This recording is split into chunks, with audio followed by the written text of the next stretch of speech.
केरल के वायनाड से कांग्रेस सांसद प्रियंका गांधी जब 16 दिसंबर को सुबह संसद पहुंची तो उनके कंधे पर टंगा बैग चर्चा का विषय बन गया। बैग पर लिखा था फलस्तीन आजाद होगा, फलस्तीन यानी Palestine will be free. Priyanka Gandhi के इस ड्रेसिंग सेंस पर बीजेपी भड़क गई। बीजेपी सांसद और प्रवक्ता संबित पात्रा ने कहा कि गांधी परिवार हमेशा से ही तुष्टीकरण का बैग ढोता रहा है और चुनावों में उनकी हार का कारण तुष्टीकरण का बैग ही है।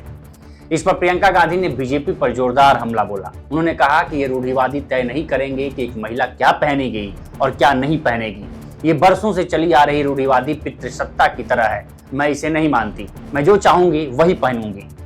I've said many times what my beliefs are regarding this, and if you look at my Twitter handle, all my comments are over there. They say that they the parliamentarians can't carry this. Who's going to decide what clothes I wear now? Who's going to decide that? That's typical patriarchy, that you decide what clothes women wear also. Okay, ma'am. I don't subscribe to that. I will wear what I want. Priyanka Gandhi जो bag संसद लाई थी उसमें कैफिए, तरबूज, जैतून की शाखा, फलस्तीनी कढ़ाई और सफेद कबूतर बना हुआ है। बैग पर फलस्तीनी झंडे का लाल, हरा, सफेद और काला रंग भी है। फलस्तीन के ये 8 प्रतीक चिन्ह ऐसे हैं जो उनकी पहचान और इजराइल के लिए विरोध को दिखाते हैं। प्रियंका गांधी के बैग पर अंकित तरबूज का चित्र फलस्तीनी झंडे को दर्शाता है। 1967 में इजराइल ने इस झंडे पर बैन लगाया था। प्रोटेस्ट के दौरान फलस्तीनी इस तरबूज वाली तस्वीर का इस्तेमाल करते हैं। प्रियंका के बैग पर फलस्तीनी कढ़ाई की गई है। फलस्तीन की महिलाएं इस कढ़ाई की कला को एक पीढ़ी से दूसरी पीढ़ी को सिखाती हैं। यूनेस्को ने फलस्तीनी कढ़ाई को साल 2021 में कल्चरल हेरिटेज लिस्ट में शामिल किया था। प्रियंका के बैग पर बना ऑलिव ब्रांच की विशेषता यह है कि फलस्तीन में करीब 1 लाख परिवार ऑलिव की खेती करता है। फलस्तीनियों का मानना है कि ऑलिव ब्रांच शांति और उनकी जमीन पर कब्जे को खत्म करने के मैसेज को दर्शाता है। प्रियंका गांधी के बैग पर कैफिए की तस्वीर भी है। दरअसल अरब देश की महिलाएं अपने सर पर खास तरह का स्कार्फ पहनती हैं जिसे कैफिया कहा जाता है। इसका ब्लैक और व्हाइट पैटर्न न्याय और आज़ादी को दर्शाता है। वहीं फिशनेट पैटर्न फलस्तीनी मछुआरों और मेडिटेरेनियन समुद्र से कनेक्शन को दर्शाता है। वहीं बैग पर सफेद कबूतर भी है जो शांति का प्रतीक है। प्रियंका के बैग पर जो 4 रंग उकरित हैं उनमें लाल रंग अरब देश की एकता और पैगंबर मोहम्मद के वंशज हाशमी घराने का प्रतीक है। काला रंग बगदाद के अब्बासीद खलीफा को दर्शाता है।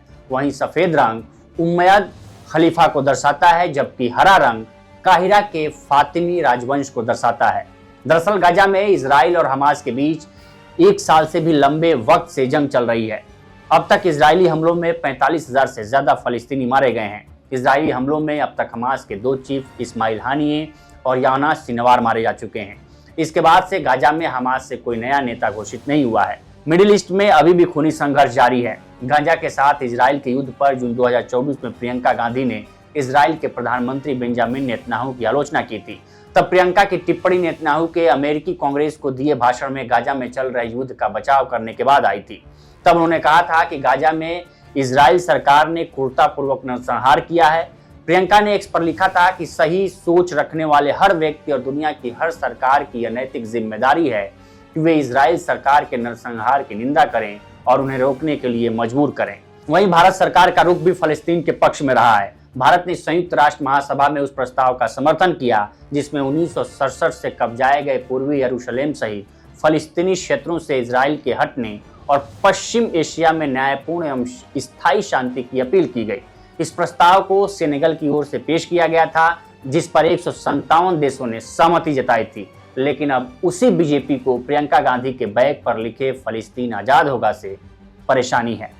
इस पर आपकी क्या राय है हमें कमेंट सेक्शन कर जरूर बताएं। बाकी देश दुनिया की तमाम खबरों के लिए बने रहे लोकमत टीवी के साथ। नमस्कार।